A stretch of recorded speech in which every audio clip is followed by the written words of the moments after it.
Hello, everybody, and welcome to the English Room podcast.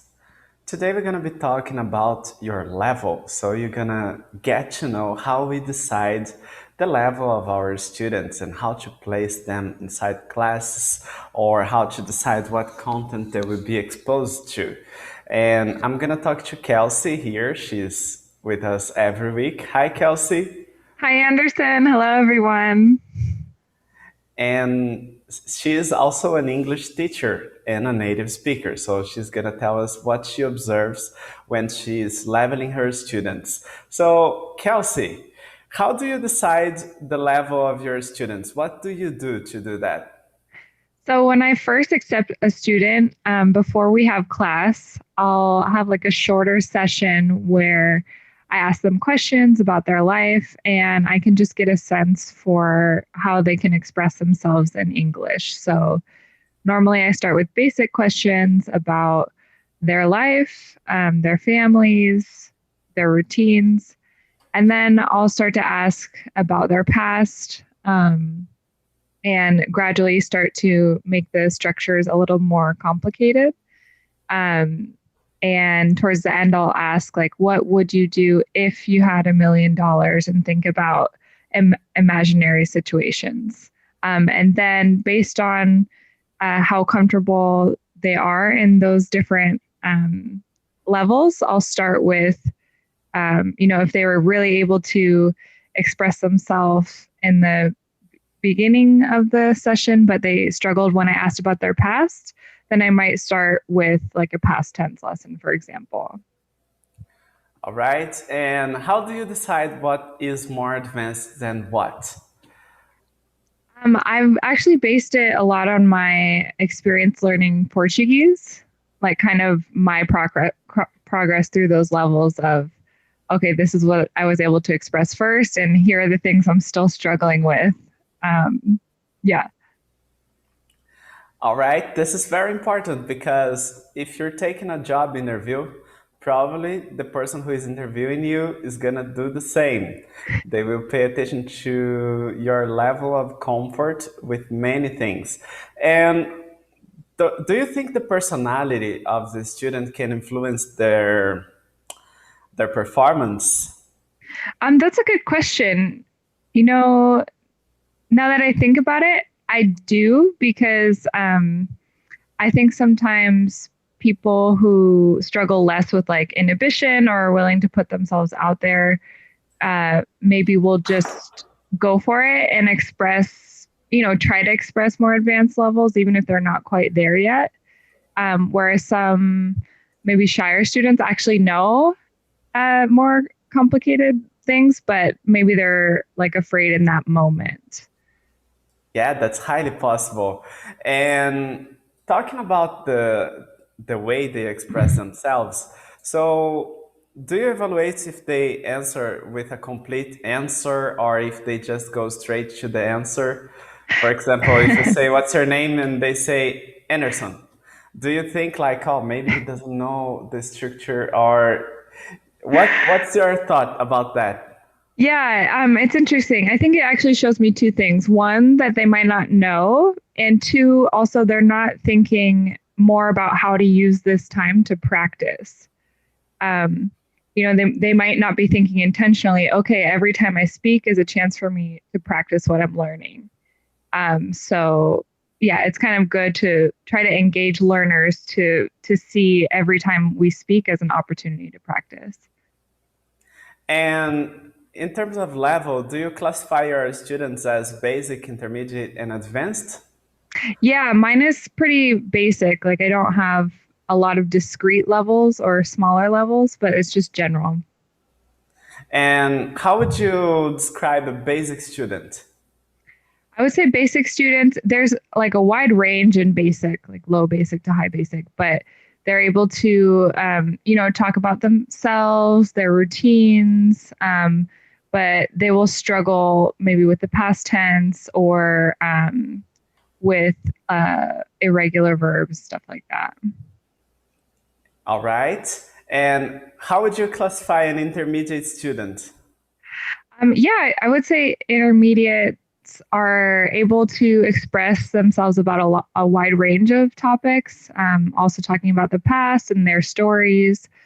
Um, but they still, make some mistakes or, might have the wrong conjugation sometimes. And what about the advanced one? Advanced are able to communicate about pretty much all things. They can talk about, conditional situations, what if, and they still might get some things wrong, but they have like a higher level of comfort with the language. And if you had to hire somebody for a position as a fluent speaker, what would you observe? I would say if someone's fluent, they're going to be able to understand everything that I say, or if they don't understand, it's usually just like a specific vocabulary or maybe dialect thing. And that they're also able to express themselves clearly. Um, Again, I would say it doesn't have to be perfect. Like it doesn't always have to be how a native speaker would say it. But if I can fully understand their meaning, then I would consider them fluent. And do you think it's possible for us to have, I don't know, to be advanced in speaking and basic in grammar or basic in listening or basic in any other skill? Advanced and basic. I think you could be like advanced and intermediate, but I think it'd be hard to be basic in one skill, except for maybe writing. I think you could be like very high in speaking and low in writing. All right. From my experience, I see lots of people who are advanced in writing and basic in speaking. Oh, really? Yeah, there are many schools in Brazil that work with translation, Mm. and they take the students to translate songs. That's their methodology. So the students stay there translating lots of songs and learning lots of grammar rules. So they know everything about the grammar rules, but they can't just say a word. I don't know if they get shy or if they never had the opportunity to practice, but they believe in that bullshit of input. They believe they should do input and only input and never do any output. And then when Output, they yeah. have to speak, they That's so interesting. Yeah, it makes sense because definitely output is more challenging. I think I'm speaking from my experience learning other languages where I've learned mainly to speak. And then when it comes to writing, I'm like, I don't know the rules. I don't know. But they're two very different skills. Yeah, I had the same problem. I learned during my exchange to the United States, and then I started giving classes in a school, and I didn't know how to spell the words. And I Oh, was like, no. "Oh my God!" Yeah, in English, it's hard because you can't just like sound it out all the time. Yeah, and back then we didn't have the possibility of check on the internet Oh, because yeah. the internet wasn't good. We didn't Oh, have no. all those websites, so it was really hard. I used to say, "Oh yeah, I'm gonna check and I'll get back to you later." Did you use like a dictionary?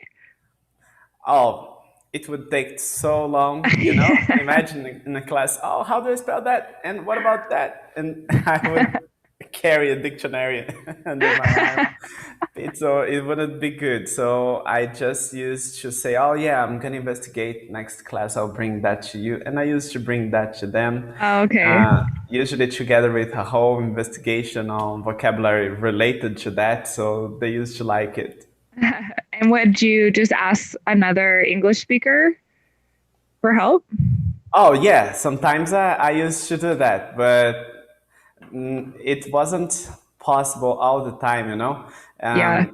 Sometimes other students inside the class used to know how to spell, and that was my technique. Oh yeah, how can I spell that, guys?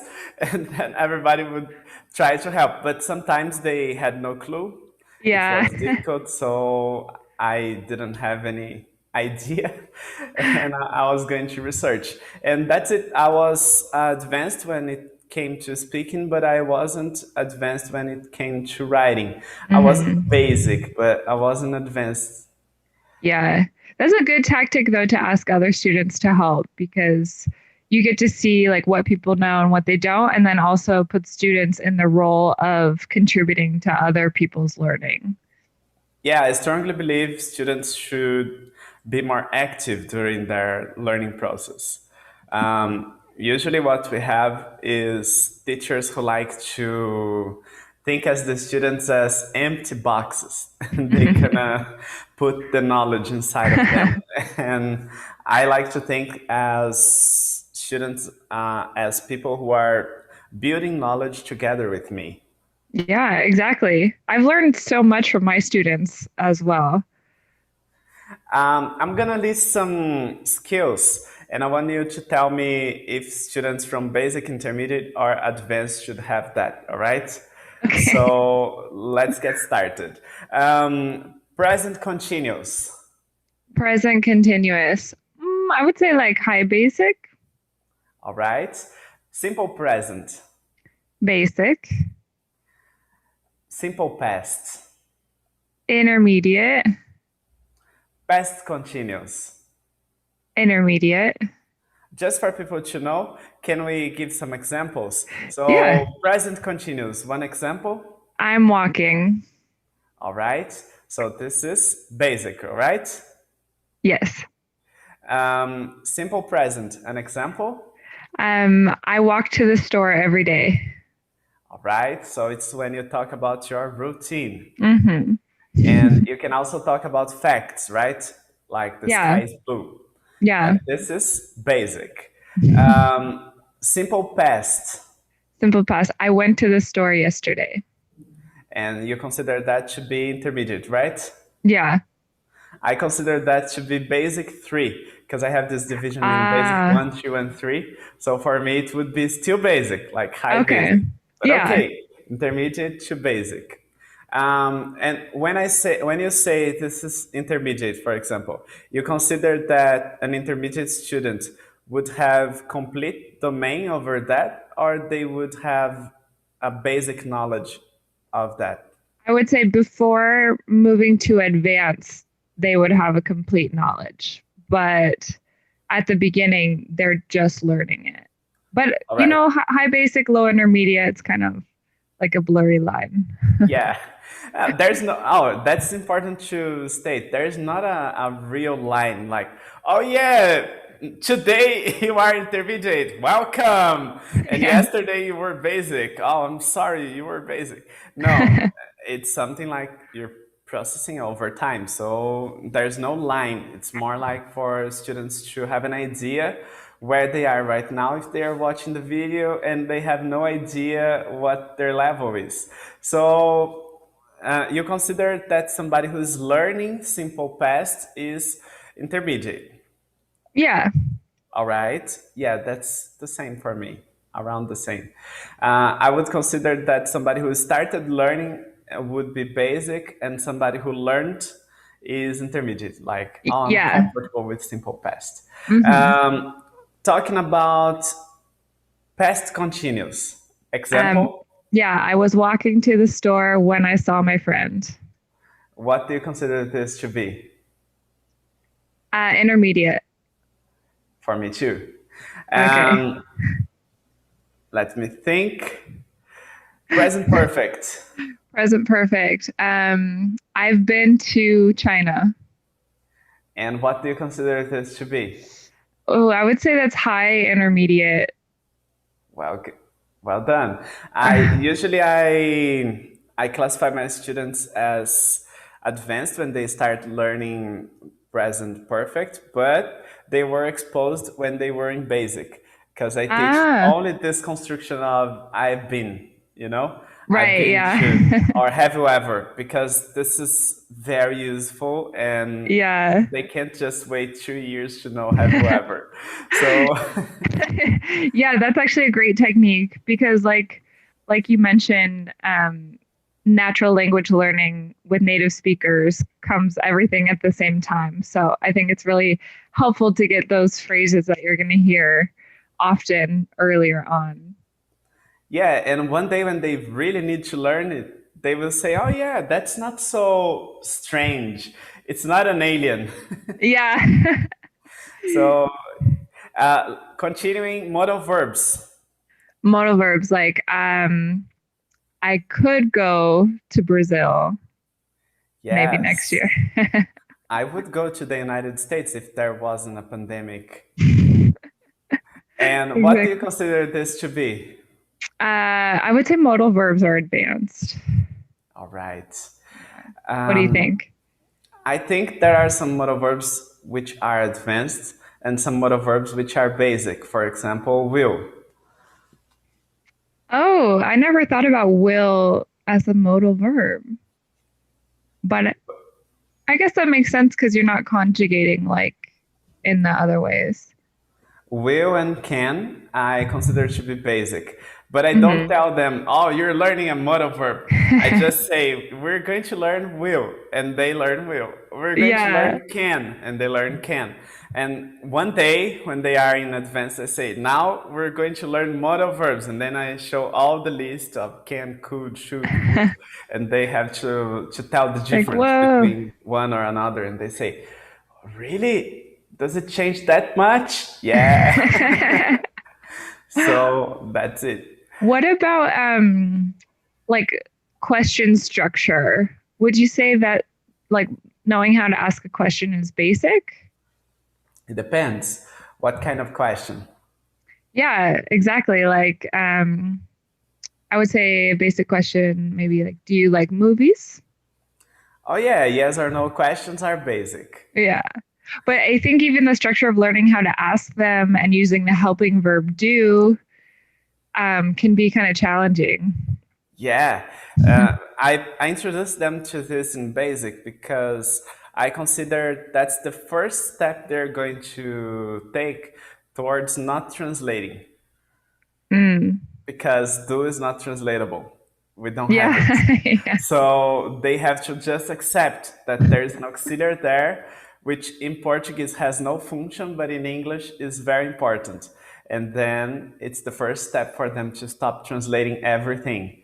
So yes, I usually introduce them the auxiliary do in the first class, like Yeah. second or third class. But what, where, when, I usually take a little longer to show them, but still basic. Hmm. Okay. Yeah. I find question structure in English to be very interesting. The more It's I learn, I'm difficult like, for why do we Brazilians. do that? It's very difficult for Brazilians because we don't change the order in Portuguese. Yeah, it's a lot easier. And we can use any order. That's the crazy thing. So flexible. Yeah. We just have to add the question mark. Yeah. It's pretty And the amazing. intonation. We need to add the intonation in Portuguese. Hmm. Are you obliged to add the intonation when you ask a question? In English, yes. I mean, people will understand from the structure, like, Anderson, do you like movies? Like, it's You still a intonate. question. Anderson, do you like movies? It just sounds really weird. It sounds like a tag question, you know? Do you like movies? Yeah. Right? I'm not sure how I'm supposed to answer. Yeah. Yeah, it's more of an affirmative, like, do you like movies? Like, you better say yes. Yeah, I'm pretty sure you do, right? Yeah. Right? Yeah. Um, okay, cool. So questions kind of go from basic to advanced, really, depending on the type of question. Yeah, it goes forever because in the future you're gonna have to ask could, Yeah. would you like to do Yeah. that, or would you do that for me, and all the other questions that we're going to learn when we learn modal verbs. Yeah. Like, what Um, would you have done if there wasn't a pandemic? Like, ooh. well, yeah, that's a pretty hard one. And how would you call this structure when we put together the modal verb plus the perfect forms? Oh, I actually don't have a name or know the name for it. Do you know? Usually I put perfect forms plus modal verbs, and then I Okay. teach them like that. Or I put the title of the class as retrospective situations. Retrospective situations, like when you're reflecting on a past or a Yeah, perceived situation. Yeah. yeah, like, Imagine past. Yeah. imagining different scenarios in something that has already happened. Yeah. Okay. Cool. And how would you classify that? Advanced. I think it's high advanced, like Yeah. going to fluent. Yeah, for sure. And some people don't know actually why do we teach different things for different levels. Because there are some schools who teach multi-level, they Mm-hmm. put everybody from different levels in the same class. What do you think of it? I've never observed a language class like that, so I don't have like direct experience.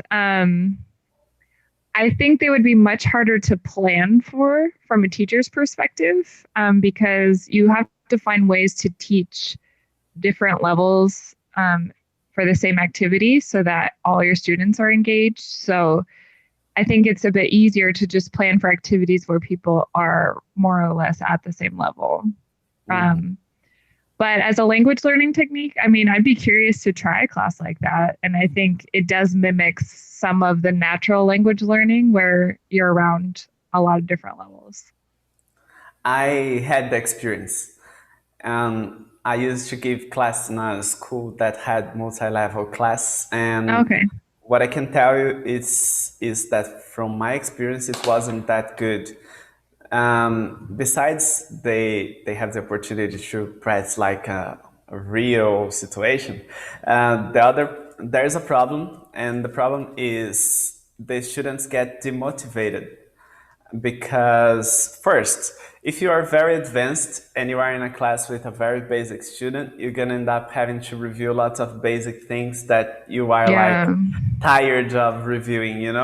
And the second thing is that the basic students usually tend to compare themselves with more advanced learners, and they feel like, oh, I'll never be able to keep up with them, so I should just quit. And when you have students of the same level in a class, it's very interesting because they all feel like the classmates better than they are. Like, oh, everybody speaks better than I do. No, not really. What do you think, John? Oh, everybody speaks better than I do. What do you think, Mary? I think I'm the worst student of the class. Yeah. So usually everybody tends to think they are the worst, and they are in this together. After a while, they start seeing like, oh yeah, my classmates make the same mistakes I do. So I think I can learn with them, and then they start to, I don't know. I think they see like it's possible to keep up with them. And Yeah. when they see results, they feel like, oh, I need to improve my results too. So they study harder. Yeah, I think you're totally right. I'm reading this book called Flow. I don't know if you've heard of it, but it's a psychology of finding that like flow state. And one of the things that it said is to reach that state, you have to be like going after a goal or some activity that's like just challenging enough, but also achievable. So it's like that right level of pushing you. And so I think that happens when you level people more equally because they are both like pushing each other forward bit by bit. That's exactly what I was trying to reach. It has to be achievable. Sometimes I Mm-hmm. had the experience of teaching somebody, and the class was very hard. The next class, the student just quit. He came, said, "Oh, I don't want to continue the class." Why not? No, no, no reason. I have to work. I have no time. I don't want to continue the class. I lost a student who didn't know how to pronounce the th, and we Oh, had an entire class on how to pronounce the th. And the next class, she said, "Oh, I don't want to have class anymore." oh, because you felt And like I she can't do this, got so I can't she speak got English. traumatized. She just quit. So it was too early for her to try that. Mm. And that's why I think it's important to be careful and to respect the limits. And that's why I think it's also important for you who are listening to this to respect your own limits. Like, don't Yeah. try to go to another level just to show people that you are the best or you are a great speaker. No, you're going to be a great speaker one day. And even when you get the level of a great speaker, you will be learning basic things forever. That's Yeah. the craziest thing because we're not native speakers. I learned how to pronounce vowels few months ago, I gotta tell you, because I used to pronounce them all wrong, and I'm pretty sure I'm gonna have to review lots of things in my English yet. And Kelsey reveals lots of things in her Portuguese and even in her English. Even in English, yeah, I learned a few new words yesterday and I was like, what? I think it's kind of like in life or anything that you do, it's adopting that beginner's mindset of, I'm always going to learn something and try to absorb as much as I can. Because ultimately, when you have those thoughts of like comparing yourself to others or thinking that you're not good, it really takes away from the learning process. And I know that's so hard. Like as humans, I think we're always working on that. But definitely in learning a new language, it's so helpful if you can try to shift your perspective. And Kelsey, Fabio asked a question here that's very interesting. If I understood this conversation 100%, what's my level? Oh, I would say your listening is advanced. No? What do you think, Anderson? I'd say congrats, good Yeah. job. You are on the right way. And I also would say that, as Kelsey said, your listening skills are advanced, maybe fluent, but we need to evaluate other skills. So it's not only Hmm. about listening. Maybe you just studied with input, and you have no idea on how to pronounce sentence or how to create, because listening is very passive. You have everything created for you. You just have to receive information. But It's when you like have being to a create, follow. yeah. But when you dance, you are a follow. Everybody's guiding you. It's different from when you have to create. When you have to create, you have to think of the structures. You have to think of the words, of how to organize them, how to pronounce them, what parts of the words you're going to pronounce, what parts of the words you're not going to pronounce. For example, for Brazilians, it's very hard to pronounce words with T. Hmm. So we tend to pronounce all the T's very hard. Yeah, I like it itchy. or sometimes the R too. I have a student who's struggling with the more harsh R. R versus H. Yes, exactly. So there are many, many, many things that many challenges that you have when you have to speak. And by listening, it doesn't mean you are fluent. It means you have a good level of English, and that's pretty good. But if you really want to know your level, you have to take a test and to check your active skills. And by the way, in the channel we have a test. I can share it with you here. And while I research, I'd like to ask Kelsey another important question. So, Kelsey, what is your Portuguese level? Oh, that's a good question. I would say I'm like high intermediate, low advanced, if we're looking at the same kind of structures in the English level, because I can express about a lot of topics, but when it comes to like conditional future, I struggle a bit, and subjunctive, I'm figuring that out. So, So, when you have to use modal verbs in Portuguese, do you struggle with that? uh, sometimes modal verbs. No, I think I'm okay with the modal verbs, or I'm like, a little bit. more or less. But I noticed that it's really hard for me to use the conditional conjugation. All right. All right. I think Portuguese is harder when it comes to this. What do you Yeah, think? I think so because you have some tenses that we don't have in English. Although, is it true that English has some tenses that you don't have in Portuguese? Yes, that's true. And the most confusing is that there are some tenses that they exist in Portuguese, but they are different. For example, the Uh, present perfect, it's very different in Portuguese. like the meaning or when you use it? The meaning and when you use it. Mm. Oh, that's And good to know because I think I also struggle with just sometimes translating with the present perfect.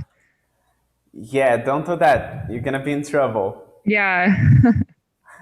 What happens with present perfect, for example, is let's say I say to you, I broken my arm. So you can Mm. understand that I still have trouble using my arm, right? No matter how Yeah. long ago, I still have impacts in my life because one day I broke my arm, right? Right. And in Portuguese, if I say Oh. I've broken my arm, it means that frequently I have broken my arm. Like I have Oh. been broken. So it's very close to present perfect continuous, the meaning that Okay. we have in our present perfect. But I Oh, don't even okay. know if we call that present perfect because I don't study much Portuguese. Yeah. But the idea is our present perfect gives the idea of present perfect continuous. And Okay. your present perfect doesn't exist in Portuguese. So there's no way Oh. for you to express that one day you broke your arm and you still have impacts without explaining that. So you would have to say, oh, when I was a kid, and then you don't use I've been because it doesn't exist, all right? We would say, when I was a kid, I broke my arm, and Mm. nowadays I can't work with my arm because I still have impacts of that. That would be the explanation. So you have to You be more can't just explicit say, in yeah, that you can't just example. say, I've broken my arm. And if you tell that to a Brazilian who is not advanced, they will not understand that. They will Mm. not get the idea that you have problems with Yeah. Yeah. Because my understanding of present perfect is like it's something that has happened, like it happened in the past, but we're not exactly sure when. Um, and then, yeah, that sometimes it can continue up until the present. that's it. So, In English, not, that's it. In yeah, Portuguese, no. In but Portuguese, is something that you do regularly. I have been doing that, okay. similar to that. So if I say, for example, I have studied for the test, in Portuguese, it means that every day you are studying to take the test. You have been studying every day Mm, lately to take the test. Not that you have studied and you are prepared, yeah, no okay. matter how long ago you studied. Yeah, That's the that's very difference. When interesting. you say I have studied, you say I feel prepared, right? And I Yeah, have been studying. It's like, oh exactly. yeah, every day I've been studying. Maybe I'm prepared, maybe I'm not, but I have been studying for the test. Yeah. So it's different, right? Hmm. The Yeah, I feeling is think different. so. I'm trying to think of an example that would be similar. What about like I've worked my entire life to buy this house. I've worked my entire house to buy this house. I've worked my entire life to buy this house. All right. If you say, I've worked my entire life to buy this house, let me say what I understand from English and then what I would understand from the same sentence in Portuguese. Okay. I've worked my entire life to buy this house. Maybe you are still working. Maybe you are not working anymore, but you had the money to buy the house because of this long-term job, right? Yeah. In Portuguese, it means you are still working. For sure. Yeah, for sure. Okay. We have no doubt about that. You That's didn't very retire. interesting. You didn't retire. In English, it's possible for you to say that after retiring. Yes, exactly. So you're saying in Portuguese, it implies that action started in the past and continues to the present and will likely continue to the future. Yeah, it's present perfect continuous. It's the same. It's the same situation. So that's why sometimes you try to explain to a Portuguese learner what present perfect means, and they have difficulties because they translate, and the Yeah. translation is very different. So they say, "Oh yeah, I get it," and then you say, "Really?" And then you're having a conversation. It looks like they got it, but actually they are doing present perfect continuous in their minds. Yeah. Yeah. And it's just a good reminder, like our conversation the other day, why it is important to have both the formal study and the practice. Yeah, that's it. Especially because of this delusion of understanding. Many times we have the illusion, like, oh yeah, I understand 100% of what you're saying. Really? So, what is the brand of Anderson's car? Tick, tock, tick, tock. I don't know. What color is the car Anderson is gonna buy?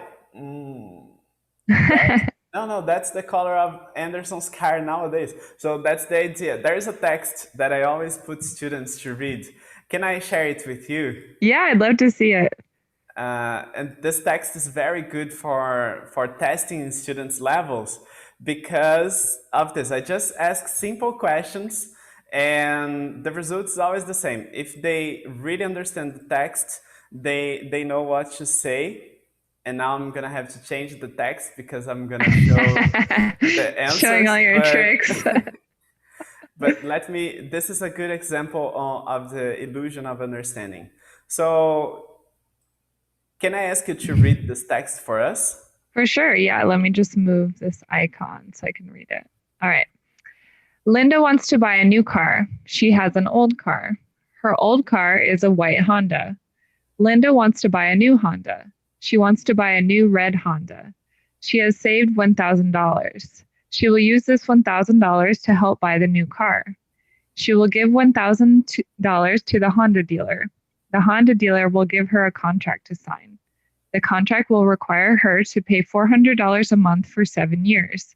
Her new red Honda will cost Linda a lot of money, but that's okay because Linda makes a lot of money. All right, so the basic question I ask about this text is, what is the color of Linda's car? And when I ask that, if the student has the illusion of understanding, they will say red. Yeah. And if they really know, they will say white. Yeah, it makes sense. And now the intermediate question, it's more like a vocabulary question. Because if they don't have this vocabulary, they can clarify the question if they are intermediate. But if they are not intermediate, they would just say, I don't know. And I want people to try to answer to this question, right? So I will give them 3 seconds to answer to this question. What is the brand of Linda's favorite cars?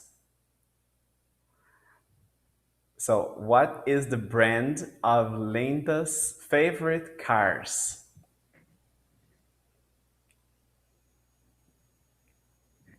If you said Honda, good job.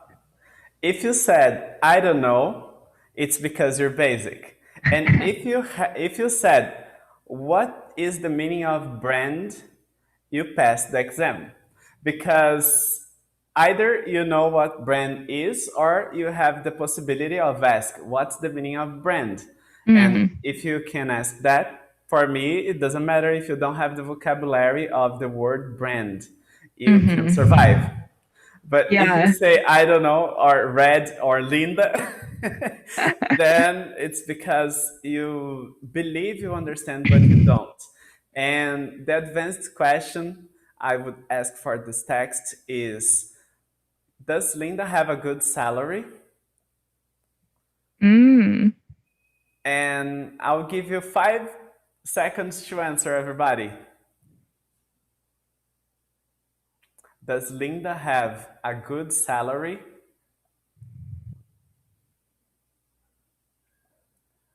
All right.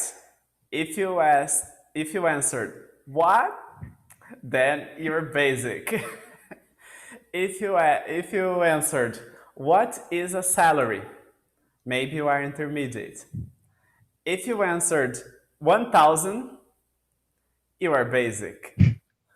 If you answered 400, you are basic. If you answered yes, I'd say that you had a good guess or you are advanced. Because making a lot of money means having a good salary. Mhm. So they are synonyms. And this is something usually advanced students will know. And Mhm. basic and intermediate students are not used with this kind of expressions. They are more TV show material and not school material. We Yeah, don't that's learn true. make money in school. So Yeah. So, uh, it's interesting too because in English we have like a lot of phrasal verbs, right? At varying levels of difficulty. Where would you put those on your leveling of students? well, phrasal verbs are something that students will have to learn forever. I'd say that it will haunt them forever. But I think phrasal verbs are very advanced and they should be introduced from the basics. But Hmm. just introduced, you know? And usually I show my students phrasal verbs by subject. So phrasal verbs related to money, phrasal verbs related to school, phrasal verbs related to dates, phrasal verbs related to whatever. And Yeah. then they start memorizing and learning the existence of phrasal verbs from the beginning. But it's something that they have to be exposed all the time Yeah. so they can learn. That's why I wouldn't put this as advanced, but I would start giving that to them formally as a phrasal verb in intermediate. So in basic, I would show them one or another phrasal verb. For example, a basic one student would have on the first or second class, wake up and get up Okay. because Yeah. they're describing their routine. But I don't say, oh, yeah, take a look at here. This is a phrasal verb. It's a verb plus a preposition and it forms a different meaning. No, I just say, oh, yeah, guys, you wake up and then you get up, all right? And you start your day. And they learn that without knowing they are learning a phrasal verb. Yeah. When they get to intermediate, then I give the formal explanation and I traumatize them with the Yeah. different meanings.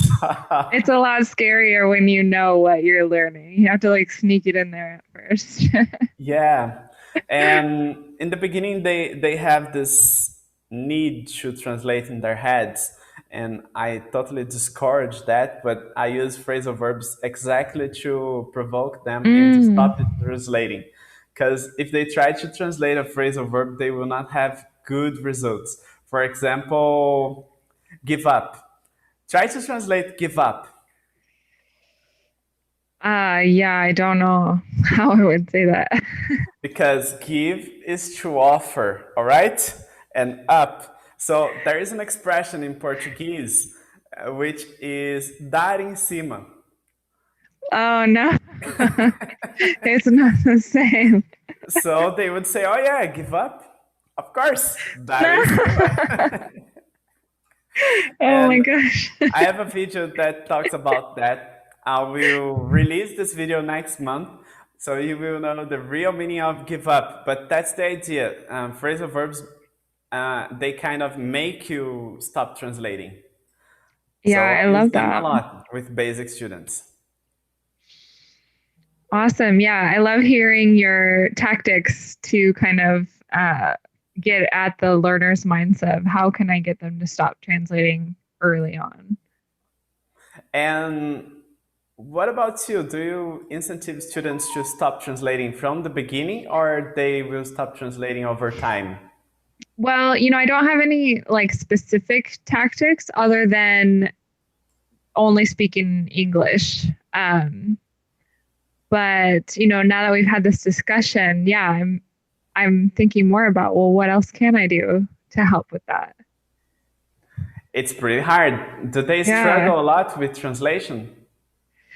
Um, like they don't use it so much in class because I don't let them, but yeah, sometimes I can like see that they're really processing in their brain. So I'm assuming that they're translating.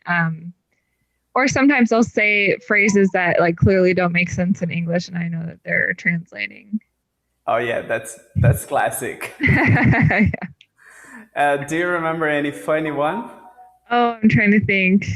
Um, Not necessarily funny, but like one word that I think is kind of interesting is hire, to hire someone.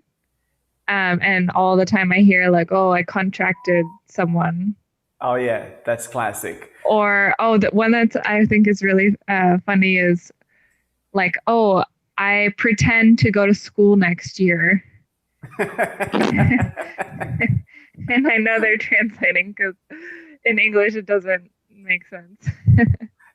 Classic one that I heard once.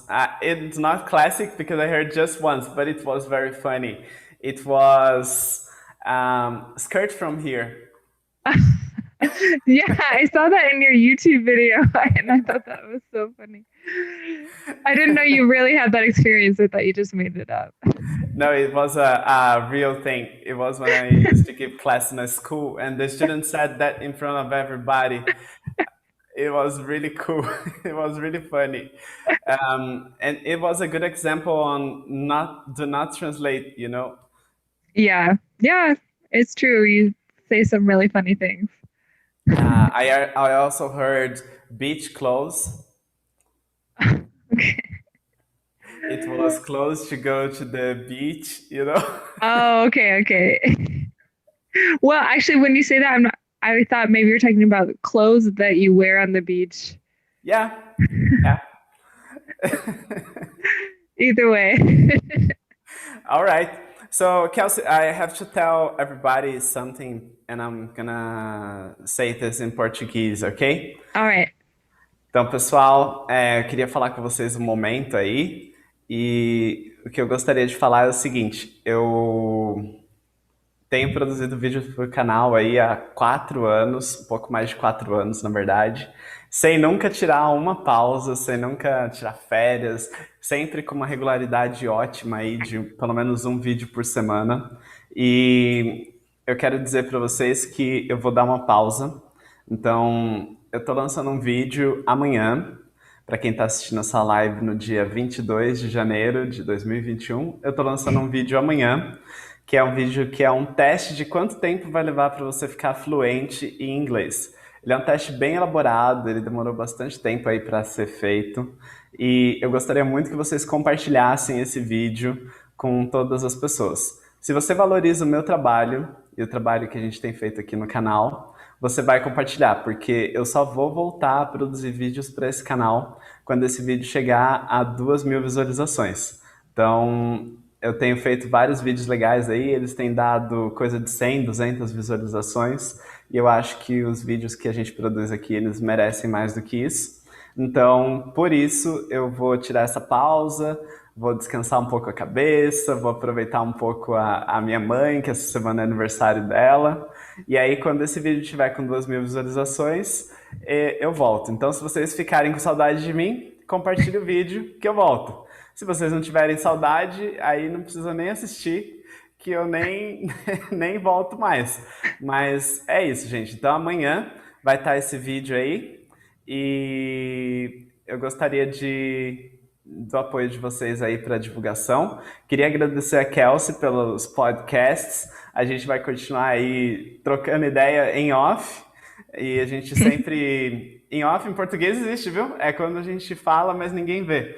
Ah, E ok. a gente vai continuar trocando ideias aí em off e conversando muito para melhorar o meu inglês, o português dela, mas quando o vídeo chegar a 2.000 visualizações, vocês voltam a assistir as nossas conversas. Kelsey, gostaria de falar alguma coisa? Não, só queria te dizer que estou muito grata por essa oportunidade de compartilhar contigo e estou emocionada ver os vídeos que você produz nessa pausa. Obrigado, obrigado. Bom, agora a gente vai lá para The Portuguese Room e aí a gente vai conversar português, vai fazer um apanhado parecido com esse, do que são as maiores dificuldades de uma pessoa no nível básico até o nível avançado de português. Se você teve dificuldade de entender esse podcast, quando você chegar lá no de português, você vai clarear um pouco das suas ideias, mas vai ter também coisas diferentes, porque a gente nunca consegue fazer os dois podcasts do mesmo jeito. Verdade. Então, a gente se vê daqui a 5 minutinhos lá na The Portuguese Room. Só pesquisar aí na busca The Portuguese Room, tá bom? Vou tentar colocar aqui para vocês também o link do canal, que aí fica mais fácil de todo mundo achar. Vai lá, se inscreve também, que lá tem a nossa live toda sexta-feira. Eu também vou fazer pausa de lá até de fato aquele vídeo atingir 2.000 visualizações. Eu vou pausar tudo. Vou pausar Instagram, vou pausar o The Portuguese Room, vou pausar tudo, exceto as minhas aulas, porque os meus alunos não podem parar, senão eles esquecem, né, o inglês. Mas de resto, eu vou dar uma pausa geral aí. E aí eu conto com vocês aí, gente, para ajudar e para divulgar também o grupo. Vou continuar ativo dentro do grupo do WhatsApp, então quem quiser se comunicar comigo pode se comunicar lá dentro ou dentro do grupo do Telegram. O do WhatsApp é difícil decorar o link, então por isso que eu não passo tanto aqui, mas o do Telegram tá aí, t.me/noportuguesehere. Calma aí, deixa eu só escrever aqui. E é isso aí, gente. A gente se vê daqui a 5 minutos. Tchau, tchau. Bye, guys. See you.